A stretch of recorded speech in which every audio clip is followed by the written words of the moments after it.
നല്ല അഭിപ്രായം കിട്ടിയൊരു വണ്ടിയാണ് ഗൈസ്. അപ്പോൾ നമ്മൾ ചെയ്തിട്ടുള്ള ഏറ്റവും ലേറ്റസ്റ്റ് ആയിട്ടുള്ളൊരു ബസ്സാണിത്.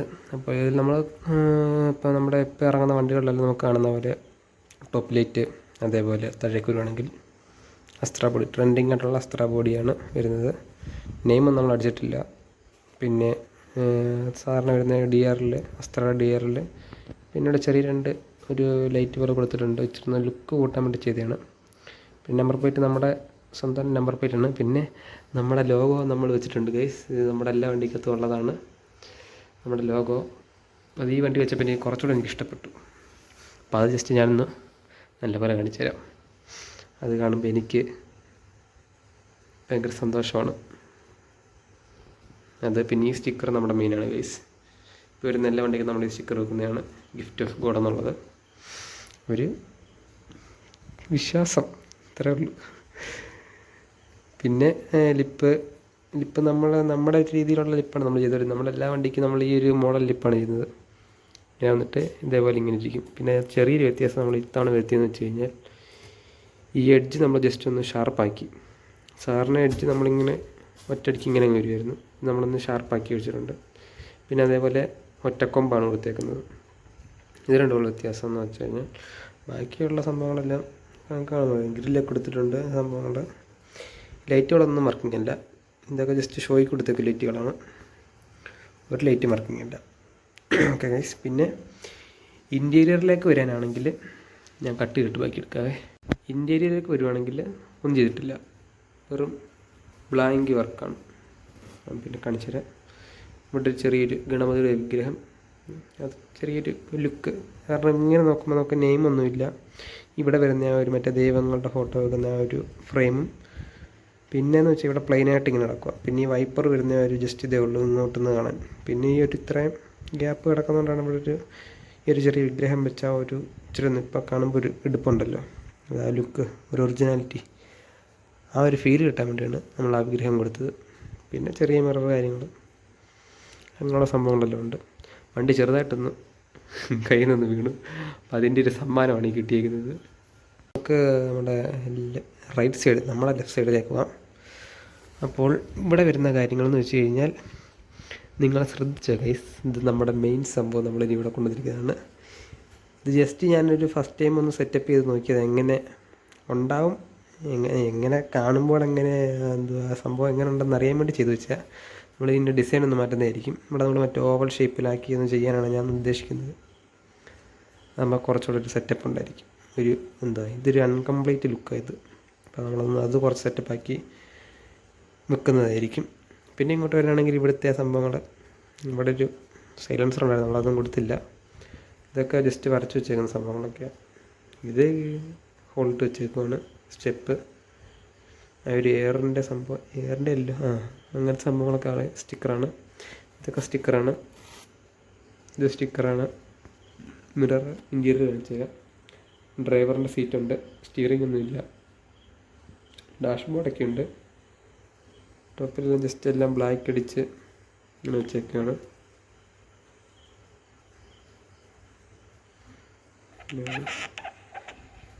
സംഭവം എന്ന് വെച്ച് കഴിഞ്ഞാൽ പിന്നീട് സൈഡിലേക്ക് വരണമെങ്കിൽ റിഫ്ലക്ടർ കൊടുത്തിട്ടുണ്ട്. അതേപോലെ ഇവിടുത്തെ വിൻഡോയിൽ വരുന്ന ആ ഒരു കമ്പി കാര്യങ്ങൾ എല്ലാം ബ്ലാക്കാണ്. വിൻഡോ എല്ലാം ബ്ലാക്ക്. പിന്നെ എമർജൻസി എക്സിറ്റിൻ്റെ സ്റ്റിക്കർ, സൈഡ് ഡിക്കി വരുന്ന സ്റ്റിക്കറുള്ള, സൈഡിലെ സ്കേർട്ട്, റബ്ബർ ബീഡിങ്. ഈ റബ്ബർ ബീഡിങ് ടേപ്പാണ് ഗൈസ്. ഇത് വീൽ റൊട്ടേഷൻ, അങ്ങനെയുള്ള സംഭവങ്ങളെല്ലാം ഉണ്ട്. പിന്നീട് ബാക്കിലേക്ക് വരുവാണെങ്കിൽ ഓരോ ടിപ്പിക്കൽ സെഡ് അസ്ത്ര, വീലർച്ചൊക്കെ BS6 മോഡൽ വീലർച്ച് കാര്യങ്ങൾ, നമ്പർ പ്ലേറ്റ്, അതേപോലെ എമർജൻസി എക്സിറ്റിൻ്റെ ഒരു ചെറിയ സ്റ്റിക്കറിന് കാര്യം. ഗൈസ്, ഇത് നിങ്ങൾ വായിക്കാൻ പറ്റുമെങ്കിൽ വായിച്ചോളുക. പ്രിൻ്റ് എടുത്ത് കിട്ടിയിട്ടുണ്ട് ഏകദേശം. പിന്നീട് ടോപ്പിലേക്ക് വരികയാണെങ്കിൽ സാറ് നമുക്കിവിടെ ഏണി വരുന്നത് ഞാൻ ഇതുവരെ കണ്ടിട്ടുണ്ട്. റയർ വണ്ടികളെല്ലാം ഞാൻ കണ്ടിട്ടുണ്ട്. ഞാൻ നേരിട്ട് കണ്ടുള്ള വണ്ടികളൊന്നും ഞാൻ ഈ ഏണി ശ്രദ്ധിച്ചിട്ടില്ല. പിന്നെ ഇതേപോലെ ഇവിടെ വരുന്ന സംഭവങ്ങളിലുണ്ട് AC ഇവിടെയാണെങ്കിൽ ഇവിടുത്തെ air window top light, mirror സംഭവങ്ങൾ. പിന്നെ നേരെ ബാക്കിലേക്ക് പോകാം ഗൈസ്. ഈ റബ്ബർ ബീഡിങ് പോയി കേട്ടോ. ടേപ്പ് ആയതുകൊണ്ട് സാധാരണ ബസ്സുകൾക്ക് റബ്ബർ ബീഡിങ് പെട്ടെന്ന് പോകുന്നുണ്ട്. റബ്ബർ ബീഡിങ്ങിൻ്റെ ഒരു ലുക്ക് ഇട്ടിട്ടുണ്ട്. ഇങ്ങനെ കാണുമ്പോൾ അറിയത്തില്ല, ഇങ്ങനെ കാണുമ്പോൾ ഒരു മരിച്ചു ചുളുങ്ങി പറഞ്ഞിരിക്കും. നേരിട്ട് വന്ന് കാണുമ്പോൾ ഇച്ചിരി ലുക്ക് പോലെ തോന്നും. ഇച്ചിരി ലോവർ ഇട്ടിരിക്കും വണ്ടി. പിന്നെ ഏറ്റവും കൂടുതൽ അഭിപ്രായം പറഞ്ഞ ബായ്ക്കാണ് ഗൈസ്. ബായ്ക്ക് പക്കയാണെന്നാണ് പറഞ്ഞിരിക്കുന്നത്. പക്ഷേ എനിക്ക് ഇതിൻ്റെ ബായ്ക്ക് അത്ര വലിയ ഫിനിഷായിട്ട് തോന്നിയിട്ടില്ല. കാരണം വെച്ച് കഴിഞ്ഞാൽ കുറേ കാര്യങ്ങൾ നമ്മൾ ചെയ്യാനുണ്ട്. ആ ചെയ്യാനുള്ള കാര്യങ്ങളും ചെയ്താലേ നമുക്ക് വണ്ടിയുടെ ലുക്ക് കിട്ടത്തുള്ളൂ. ഞാനിപ്പോൾ ഇവിടെ ഇങ്ങനെ ഇരിക്കുകയാണ്. അപ്പം അതിൻ്റെ ആയിട്ടുള്ളൊരു സെറ്റപ്പൊക്കെ ഉണ്ട്. അപ്പം ബായ്ക്ക് ഞാൻ കാണിച്ചു തരാം. എന്നാലും നമ്മുടെ മാക്സിമത്തിൽ എത്തിയിട്ടില്ല. ഇത് ഞാൻ ഒന്ന് ഷെഡ് ചെയ്തിട്ടില്ലല്ലോ. അപ്പം നമ്മൾ ജസ്റ്റ് ഒന്ന് ചെയ്യാൻ വേണ്ടി ബായ്ക്കൊന്ന് ചെയ്തെടുത്ത. അപ്പം ചെയ്യാത്ത കാര്യങ്ങളൊക്കെ ഞാൻ പറഞ്ഞുതരാം. ഫസ്റ്റ് ഈ ഒരു പോർഷൻ വരുന്നത് ഇങ്ങനെയല്ല.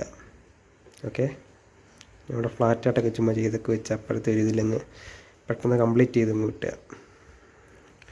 ഇവിടെ ഇങ്ങനെയൊന്നുമില്ല. പിന്നെ ഇവിടെ ഇത്രയും ബൾജിങ് ഫോട്ടോയിൽ തോന്നിക്കുമ്പോൾ കറക്റ്റാണ്. നേരിട്ട് കാണുമ്പോൾ ഇത്രയും ബൾജിങ് ഇല്ലായിട്ടാണ് ഫീൽ ചെയ്തിട്ടുള്ളത്.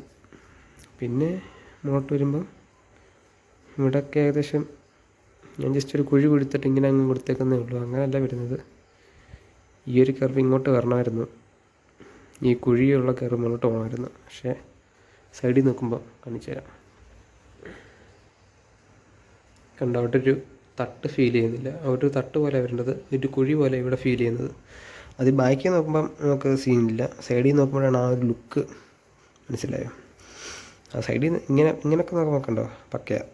ഓക്കെ, അത് ഇൻ ദ കേസ് നമ്മുടെ സൈഡിൽ നോക്കുകയാണെങ്കിൽ അത് ബോറിംഗ് ആണ് എനിക്ക് ഫീൽ ചെയ്തിട്ടുള്ളത്. ബാക്കിയുള്ളവർക്ക് ഓക്കെ ആയിരിക്കും. നമ്മൾ മാക്സിമത്തിൽ എത്തണമല്ലോ. അപ്പം നമ്മുടെ കുറ്റങ്ങൾ കണ്ടുപിടിക്കണം. ഓക്കെ, നമ്മുടെ കുറ്റം കണ്ടുപിടിച്ചിട്ട് നമുക്ക് പിന്നീട് ഇമ്പ്രൂവ്മെൻറ്റ് ചെയ്യാൻ പറ്റത്തുള്ളൂ. അപ്പോൾ അതുകൊണ്ട് നമ്മുടെ കുറ്റങ്ങളെല്ലാം കണ്ടുപിടിക്കണം. അത് വേറാരും പറഞ്ഞു തന്നില്ലെങ്കിൽ നമ്മൾ ചെയ്ത് തീർക്കണം, കണ്ടുപിടിച്ചെടുക്കണം. ഓക്കെ, പിന്നെ അടുത്ത് നമ്മൾ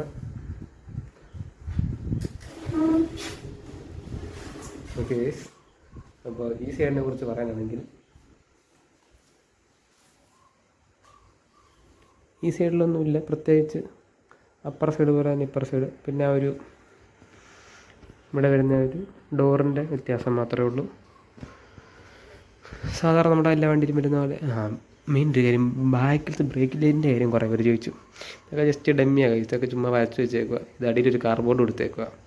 ആ കാർബോർഡിനകത്ത് ജസ്റ്റ് അക്രിലിക് പെയിൻ്റ് അടിച്ചിട്ട് ജസ്റ്റ് ഇങ്ങനെ ഒരു ക്രോസ് പോലെ ഇങ്ങനെ വരച്ച് നമ്മൾ വെച്ചേക്കുക. ജസ്റ്റ് ഉടായ്പ് വേല അതൊക്കെ. ഇത് കാണിച്ചില്ല. പിന്നെ ഇവിടെ ഇത് പിടിയൊക്കെ കൊടുക്കാനുണ്ടായിരുന്നു. അത് ഞാൻ കൊടുത്തില്ല. ഹാൻഡിൽ കാര്യങ്ങളൊന്നും കൊടുത്തിട്ടില്ല. നമുക്കതൊക്കെ സെറ്റ് ചെയ്യണം. അടുത്ത വർക്ക് നമ്മൾ കുറച്ചുകൂടെ മെച്ചപ്പെടുത്തണം. അപ്പോൾ ജസ്റ്റ് പണിഞ്ഞപ്പോൾ നമുക്കൊന്ന് മനസ്സിലായി എങ്ങനെ ഉണ്ടെന്ന്. അറിയില്ല, നമ്മുടെ ഈ ഒരു സംഭവങ്ങൾ മഡ് ഫ്ലാപ്പ്. ഈ വീൽ നമ്മൾ വേറെ വണ്ടിയുടെ കേട്ടോ. വീൽ ഏതിൻ്റെ ഞാൻ കാണിച്ചു തരാം. വീൽ ഉണ്ടായിരിക്കുന്ന വണ്ടിയുടെ അതിൻ്റെ രണ്ടാം വരവാണ് അവിടെ നടന്നുകൊണ്ടിരിക്കുന്നത്. അത് ഫുള്ള് റീപെയിൻറ്റ് നടന്നുകൊണ്ടിരിക്കുക. അപ്പോൾ അതിലേക്ക് നമ്മൾ അടുത്ത വീഡിയോ വരാം. റീവർക്ക് അത് സൈഡുണ്ട്. സൈഡ് നോർമൽ ഡിക്കികൾ കാര്യങ്ങൾ. ഈ സൈഡിൽ വരുന്ന വിൻഡോയുടെ ഗ്ലാസ് ബ്ലാക്കാണ്. അതുപോലെ ആ ഒരു കമ്പികൾ, ആ എമർജൻസി എന്നുള്ള സ്റ്റിക്കർ കാര്യങ്ങൾ. അപ്പർ സൈഡ് പോലെ തന്നെ ഇപ്പർ സൈഡിലും ആ ഒരു എന്നുള്ള ബാഡ്ജിങ് സംഭവങ്ങളെല്ലാം. ഇവിടെ ഒരു കഴിഞ്ഞിട്ട് ബാഡ്ജിങ് ഉണ്ടായിരുന്നു. നമ്മുടെ ഇത് വന്നതുകൊണ്ട് അത് മറഞ്ഞുപോയി. പ്രൊഡക്ടർ വന്നതുകൊണ്ട് അതൊക്കെ ജസ്റ്റ് സ്റ്റിക്കർ അടിച്ച് വെച്ചു കേട്ടോ, ബ്ലാക്കൊക്കെ. അത്രേ ഉള്ളൂ ഈ ഒരു സൈഡെന്ന് പറഞ്ഞാൽ. പിന്നെ ഒരു ലോങ്ങിൽ നിന്നുള്ള ലുക്ക് കാണിച്ചു തരാം. ടോപ്പിൽ നിന്ന് ഇങ്ങനെ വരുമ്പോൾ ഏകദേശം ഇങ്ങനെയൊക്കെയാണ്. വീലൊക്കെ ചരിച്ച് വെക്കണം, എന്തെങ്കിലും ലുക്ക് കിട്ടത്തുള്ളൂ. ഈ വണ്ടിക്ക് ആദ്യം വീലൊന്നും ചരിയുന്നൊന്നുമില്ലായിരുന്നു. ജസ്റ്റ് സ്ട്രെയിറ്റ് വെച്ചാണ്. പിന്നെ നേരെ നമ്മൾ മറ്റേൻ്റെ അങ്ങ് തൂക്കി, സെഡോണിൻ്റെ അങ്ങ് തൂക്കിയില്ലയോ, അത്രേ ഉള്ളൂ. ഗൈസ്, ഇതാണ് ഈ വണ്ടിയുടെ ലുക്ക് എന്ന് പറഞ്ഞു കഴിഞ്ഞാൽ. പലരും ഫ്ലാറ്റായപ്പോൾ ഇത് വണ്ടിയുടെ ലുക്കിലാണ് ഗൈസ്. അപ്പോൾ കുറേ റിയാക്ഷൻ കാര്യങ്ങൾ, കുറേ അല്ല 2 റിയാക്ഷൻ കാര്യങ്ങളൊക്കെ വന്നിട്ടുണ്ടായിരുന്നു. വീഡിയോ റീലായിട്ട്. അപ്പോൾ അതിൽ ഞാൻ വളരെ സന്തുഷ്ടനാണ്. അങ്ങനെയെങ്കിലും കുറച്ച് പേർ കൂടെ നമുക്ക് അറിയപ്പെടണം. ഗൈസ്, അപ്പോൾ ഇതാണ് നമ്മുടെ ലേറ്റസ്റ്റ് ആയിട്ടുള്ള വണ്ടി. ഇഷ്ടപ്പെട്ടെങ്കിൽ കമൻറ്റ് ചെയ്യുക. സോ ഗൈസ്, പിന്നെ ഫൈനലായിട്ട് കുറച്ച് പേര് നമ്മളോട് മെഷർമെൻറ്റ്സ് കാര്യങ്ങൾ അവരോട് ചോദിച്ചിട്ടുണ്ട്. അപ്പോൾ മെഷർമെൻറ്റ്സ് കാര്യങ്ങൾ ഞാൻ അടുത്തൊരു വീഡിയോ നമ്മൾ ചെയ്യുന്നതായിരിക്കും. 3 ടൈപ്പ് മെഷർമെൻറ്റ്സ് ചെയ്യുന്നുണ്ട്. ഒന്ന് BS4 ടൈപ്പ്, പിന്നെ നമുക്ക് BS6 ചെയ്യുന്നുണ്ട്, പിന്നെ BS6 തന്നെ AITP വരുന്നത്. ഇത് 3 എൻ്റെ രീതിയിലുള്ള ഞാൻ ചെയ്തെടുത്ത മെഷർമെൻറ്റ്സ് കാര്യങ്ങളാണ്. അപ്പോൾ അതിൽ ചെറിയ തെറ്റുകൾ കാര്യങ്ങളെല്ലാം ഉണ്ട്. അപ്പം ഈ വണ്ടിയിൽ കുറേ തെറ്റുകൾ കാര്യങ്ങളുണ്ട്. ഇതിൻ്റെ ബാക്കിലോട്ടുള്ള നീളം അത് കുറച്ച് കൂടുതലാണ്. പിന്നെ അങ്ങനെ കുറേ കാര്യങ്ങൾ തെറ്റുണ്ട്. അതുകൊണ്ട് ഞാൻ ഇതിൻ്റെ മെഷർമെൻറ്റ്സ് ഞാൻ ഇടുന്നില്ല, അങ്ങനെ ആരോടും പറയുന്നുമില്ല. പിന്നെയെന്ന് വെച്ച് കഴിഞ്ഞാൽ അടുത്തൊരു മെഷർമെൻറ്റ്സ് ഞാൻ കുറേ ചെയ്യുന്നുണ്ട്, അത് ഞാൻ ഇടുന്നതായിരിക്കും. പിന്നീട് മെഷർമെൻറ്റ്സ് കൊണ്ട് ഇരുന്നിട്ട് നമ്മുടെ വണ്ടി ലുക്ക് കിട്ടത്തില്ല. അത് ഞാൻ പറയാം, കൺഫേമായിട്ട് പറയാം. മെഷർമെൻറ്റ്സ് വെച്ച് നമുക്ക് ഒരിക്കലും ലുക്ക് കിട്ടില്ല. നമ്മൾ മാക്സിമം ഫോട്ടോകൾ ഒബ്സർവേഷൻ ചെയ്യണം. ഒബ്സർവ് ചെയ്ത് അതിൻ്റെ എങ്ങനെയൊക്കെ ഷേപ്പുകൾ വരുന്നു, വണ്ടിയുടെ ആ ഒരു കർവുകൾ എങ്ങനെ വരുന്നു, അതെല്ലാം നോക്കിയിട്ട് വേണം ചെയ്യാൻ. മെഷർമെൻറ്റ്സ് കൊണ്ട് മാത്രം നമുക്കൊന്നും ചെയ്യാൻ പറ്റത്തില്ല. അപ്പം അങ്ങനെ ചെയ്താൽ മാത്രം വണ്ടിക്ക് നമ്മൾ ഉദ്ദേശിക്കുന്ന ലുക്ക് കിട്ടത്തുള്ളൂ. ഇതിൻ്റെ തന്നെ ലുക്ക് കിട്ടിയിരിക്കുന്നത് മെഷർമെൻറ്റ്സ് കൊണ്ടല്ല, ഫോട്ടോകൾ നല്ലപോലെ നിരീക്ഷണമായി ചെയ്തതാണ്. എൻ്റെ ഒരു ഫ്രണ്ടൊക്കെ ആയാലും എന്നോട് ഫ്രണ്ടിൻ്റെ വരെ മെഷർമെൻറ്റ്സ് വരുന്നവരുണ്ട്. ഈ ഫ്രണ്ടിൻ്റെ മെഷർമെൻറ്റ്സ് ഇതൊക്കെ എങ്ങനെ എടുക്കാൻ ഈ ഒരു ചെറിയ ഇവിടെ എടുത്ത് കഴിഞ്ഞാൽ ഇതൊക്കെ ജസ്റ്റ് ഇവിടെ കണ്ടോ, ഇതിങ്ങനെ ചെറിയൊരു കർവ് പോലെ ഇരിക്കുന്നത്. അതൊക്കെ നമുക്ക് മെഷർമെൻറ്റ്സ് നമുക്ക് പറഞ്ഞു കൊടുക്കാൻ പറ്റത്തില്ല. കാരണം അതിലൊക്കെ അതിൻ്റെ ലുക്കിരിക്കുന്നത്. ഈ ഒരു ചെറിയൊരു കർവ് ഇങ്ങനെ വരുന്നുണ്ട് ഇവിടെ. അതൊക്കെ അതിൻ്റെ മെയിൻ അട്രാക്റ്റീവായിട്ടുള്ള ഘടകങ്ങൾ കാര്യങ്ങളാണ്. അപ്പോൾ അത് നമുക്ക് മെഷർമെൻറ്റ്സ് വെച്ച് പറഞ്ഞു കൊടുക്കാൻ പറ്റത്തില്ല. അതൊക്കെ എങ്ങനെയാണെന്നുള്ളത് ഇനി നെക്സ്റ്റ് ഒരു വീഡിയോ ആയിട്ട് നമുക്ക് ചെയ്തിരിക്കാം. അപ്പം കുറേ നാളത്തിന് ശേഷമാണ് ഒരു വീഡിയോ ചെയ്യുന്നത്. വീഡിയോ ചെയ്യാത്ത എന്താണെന്ന് വെച്ച് കഴിഞ്ഞാൽ ചെയ്യാൻ തോന്നിയില്ല. പിന്നെ ഫോണ് കുറച്ച് സീനാണ്, ഇപ്പോഴും സീനാണ്. അപ്പോൾ അതേപോലെ തന്നെ നമുക്കിപ്പം അടുത്തൊരു വീഡിയോ നമുക്ക് കാണാം ഗൈസ്. അടുത്ത വീഡിയോ സെറ്റപ്പ് ആയിരിക്കും. പിന്നെ ചാനലൊക്കെ സബ്സ്ക്രൈബ് ചെയ്യുക. അടുത്ത വേറെ വീഡിയോസൊക്കെ വരുന്നുണ്ട്. അടുത്ത സെഗ്മെൻറ്റിൻ്റെ വീഡിയോ ഇടുന്നുണ്ട്. അതൊരു നല്ല